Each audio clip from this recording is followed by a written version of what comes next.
mouvement qui dure 42 semaines. Ça fait 42 semaines qu'on se tient chaque week-end dans ce lieu afin de revendiquer notre victoire qui nous a été volée au soir du 27 août 2016.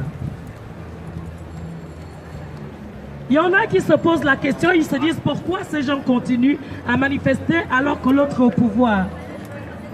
Ben non, nous allons continuer. Nous irons jusqu'au bout parce que notre revendication, elle est normale, elle est logique. Quelque chose nous a été volé, dérobé. Et en ce lieu, même si vous voyez le nombre de personnes qu'il y a, il n'y a pas que ce nombre. Moi, je suis persuadé que tous les innocents qui ont été tués lors de ce vol électoral sont avec nous. Et les anges de Dieu sont aussi avec nous. Et comme il n'y a aucune puissance contre la vérité, nous sommes là afin que la vérité soit mise au grand jour. Cette vérité que tout le monde connaît également. Cette vérité que la France connaît. Cette vérité que l'Union européenne connaît. Cette vérité que tout le monde connaît. Alors nous sommes très contents aujourd'hui parce que nous sommes en train de soutenir celui qui a été élu par le peuple gabonais. Si nous soutenons cet homme, nous ne sommes pas des politiciens. Nous ne le connaissons pas, ce n'est pas notre parent, mais il a été choisi par la population gabonaise. Et c'est le droit du peuple qui doit primer. C'est pour cela que nous sommes là. Ils ont tenté à plusieurs reprises de pousser à cet homme ou au peuple gabonais de se lever afin qu'il y ait une guerre. Mais nous ne sommes pas nombreux. Il n'est pas question qu'on se lève par rapport à la guerre ou aller arracher ce qui nous a été dérobé à travers les armes. Non. Notre mouvement est pacifique. Notre président élu a un cœur pacifique. Et ces mouvements sont des mouvements pacifiques. C'est pour cela que nous sommes debout. Nous venons revendiquer sous le soleil, sous la neige, sous la pluie. Nous sommes là. Et en ce moment, notre président élu est en pleine tournée dans l'Europe. Cela a été annoncé par un communiqué de presse le 2 juin dernier. Pour ceux qui suivent nos mouvements de la diaspora de Nice, vous avez dû constater que samedi 8, il n'y avait pas de mouvement ici parce que nous étions à Paris accueillir notre président, notre vrai président. Alors il est là. Le Parlement européen a reconnu notre revendication. Le monde entier reconnaît notre revendication. Mais c'est pour cela, notre président élu, il s'est levé, il est en Europe en ce moment. Aujourd'hui même, il est à Berlin. Et il va aller en Amérique, dans plusieurs pays, en Amérique et ici, dans plusieurs pays, afin de rencontrer les autorités pacifiquement et rappeler à ces autorités que nous ne voulons pas qu'il y ait le feu. Nous voulons déjà que l'éclaircissement soit donné à ce que tout le monde connaît, c'est-à-dire il a été élu président de la République gabonaise par le peuple gabonais. Et nous sommes ici, ne regardez pas le nombre que nous sommes. Tout le monde ne peut pas se mettre au front.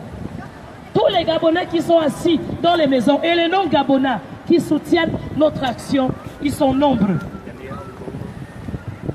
Alors, la France ne peut pas se contenter à dénoncer sans agir. La France doit agir. Comme cela est stipulé sur nos pancartes, la France doit assumer ses responsabilités. Si le chaos persiste au Gabon, les dommages seront collatéraux. L'ONU, SOS Gabon, le contentieux électoral du 27 août 2016 n'est pas réglé. Que l'Union africaine, l'Union européenne viennent en aide au peuple gabonais en danger de mort. La communauté internationale, nous crions à l'aide à la communauté internationale. Ali Bongo ne respecte pas les droits de l'homme. Ali Bongo et ses amis ne respectent pas les droits de l'homme. Ils ne sont plus au stade où il faut respecter quoi que ce soit. Ils ont des armes. Ils sont assis sur le Gabon. Ils sont assis sur les richesses du Gabon en se disant qu'on essaye de nous enlever de force et ce pays va brûler. Alors, chère France, je sais que tu peux faire quelque chose. L'Europe et le monde entier, ça ne sert à rien de forcer quelque chose qui a été vomi. Nous allons nous tenir ici et chaque semaine, chaque moment, à chaque fois que le temps est nécessaire, nous allons nous lever pour dénoncer, condamner ce qui se passe jusqu'à ce que vous puissiez prendre vos responsabilités pour nous faire asseoir d'où il faut. Le Gabon n'a même jamais été cette partie d'Afrique ignorante. Beaucoup de Gabonais sont intelligents. Ils sont refroidis aujourd'hui. Ils n'ont pas de moyens. Le Gabonais n'est pas habitué aux armes. Le Gabonais n'est pas habitué à la violence. Et ce qui s'est passé dans notre pays rend encore le Gabonais beaucoup plus peureux. C'est pour cela que nous venons demander votre aide. Nous avons besoin de votre aide. Car vous pouvez le faire si vous voulez. Vous pouvez le faire. Si vous l'avez fait ailleurs, pourquoi pas au Gabon? Nous savons que vous avez des intérêts au Gabon. Nous le savons. Notre collaboration ne finira jamais, ne va jamais se terminer, nous le savons. Mais nous voulons que les choses se fassent de façon équitable. Nous voulons la justice. Ne continuez pas à piétiner le problème du Gabon sans le régler. Sinon, le chaos du Gabon pourra s'exploser entre vos mains. Et vous n'allez pas rester sans vous brûler. Alors, s'il vous plaît, de grâce, ceux qui sont en train de passer, ils ne savent pas ce qui se passe. Ils se disent, bah, qu'est-ce qu'ils font là? Cette bande de nègres, ici, c'est pas le Gabon. Allez-y au Gabon. Mais non, le Gabon, c'est ici. Pour moi, le Gabon, c'est ici. Les richesses qui sont en France viennent de mon pays, le Gabon. Je parle en connaissance de cause. Les richesses de mon pays sont gérées en France. La liberté de mon pays dépend de la France. La vraie démocratie de mon pays dépend de la France. La stabilité de mon pays dépend de la France. La libération de mon pays dépend de la France. Vous allez nous dire, faites comme les Burkinabés, faites comme je ne sais plus qui. Non, vous nous avez colonisés et on n'a pas l'esprit de violence. Nous ne pouvons pas prendre des fusils parce que les 9 provinces du Gabon, tout le monde est parenté. Est-ce qu'il faut tirer? Quel est ce père ou cette mère qui va prendre la machette ou le fusil pour tirer sur les enfants et les neveux? Non, s'il vous plaît. Vous avez la clé de la libération de mon pays entre vos mains. C'est pour cela que je vous interpelle encore une fois. Mon président élu est parmi vous. Il est dans vos portes. Il est dans vos murs. Jean Ping est ici. Ne le laissez pas retourner comme ça. Cet homme a mis sa vie en danger. Il a des moyens pour survivre avec sa petite maison. Mais il a mis sa vie en danger. Parce que le Gabon a dit, Jean Ping, si tu avances, le peuple te suit. Si tu t'arrêtes, le peuple te pousse. Si tu recules, le peuple t'égorge. Alors, s'il vous plaît, de grâce, rendez la justice au peuple gabonais. Rendez la stabilité au peuple gabonais. Rendez la libération au peuple gabonais. C'est ainsi que nous allons mieux travailler les richesses du Gabon. Ne vous dites pas que ce peuple peut s'exterminer entre lui-même et nous allons prendre ce qui est à lui. Non, sinon c'est un poison. Il vaut mieux prendre ce qui est à nous en accord commun. Mais si vous le faites, vous continuez à le faire sans notre accord, ça ne va plus bien se passer. Le moment est arrivé afin que la justice de Dieu s'impose. Je vous remercie. Ossou. Ossou. Ossou. Ossou. Gabon Ossou. Ossou. La diaspora Ossou. Ossou. Vous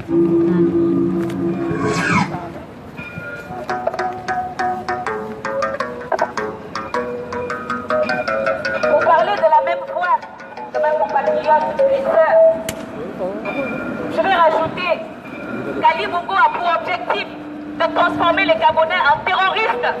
Nous n'avons pas l'âme terroriste au Gabon. Nous ne voulons pas devenir des terroristes. Nous sommes des combattants pacifiques. Nous voulons que notre pays soit libéré dans le calme, dans le respect. Nous ne voulons pas qu'Ali Bongo nous transforme en terroristes. Et c'est ça qui risque d'arriver, c'est ça son objectif. Mais nous n'allons pas nous faire avoir. Ali Bongo a pour objectif d'anéantir le Gabon. Mais nous n'allons pas le laisser faire. La libération de l'Afrique passe par la libération du Gabon. Le mouvement que le Gabon a entamé depuis 42 semaines est une première dans le monde. Ce n'est jamais vu. Et nous continuons dans ce pas. Nous n'allons pas intégrer la violence dans notre combat. Parce que nous avons toujours dit non à la violence. Nous voulons juste libérer notre pays. Nous voulons juste que les droits de l'homme soient respectés dans notre pays. Nous voulons récupérer notre vote. Nous voulons que le président que nous avons élu soit investi, s'asseye à la place qui lui revient. Nous voulons que notre pays, que le partage des biens du Gabon soit équitable. Nous voulons la transparence, nous voulons la démocratie dans notre pays. Mais nous n'allons pas devenir les terroristes. Nous n'allons pas prendre les armes pour libérer notre pays. Ça passe par la parole. Le Gabonais a montré à quel point il est intelligent, à quel point il est pacifique, à quel point il est réfléchi. Et nous savons que Dieu est avec nous. Nous savons que Dieu mène notre combat. Nous nous sommes donnés. Nous ne sommes pas donnés une date, nous ne sommes pas donnés un temps. Nous irons jusqu'au bout de ce combat. S'il doit durer 7 ans, il durera 7 ans. S'il doit durer 2 ans, il durera 2 ans. Mais nous n'allons pas fléchir. Ali Bongo ne nous aura pas à l'usure. Nous ne sommes pas fatigués. Nous l'avons dit et nous le redisons. Nous irons jusqu'au bout pour libérer notre pays. D'abord en dessous, la diaspora en dessous, la liberté en dessous, la démocratie en dessous.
jusqu'au bout. Nous manifestons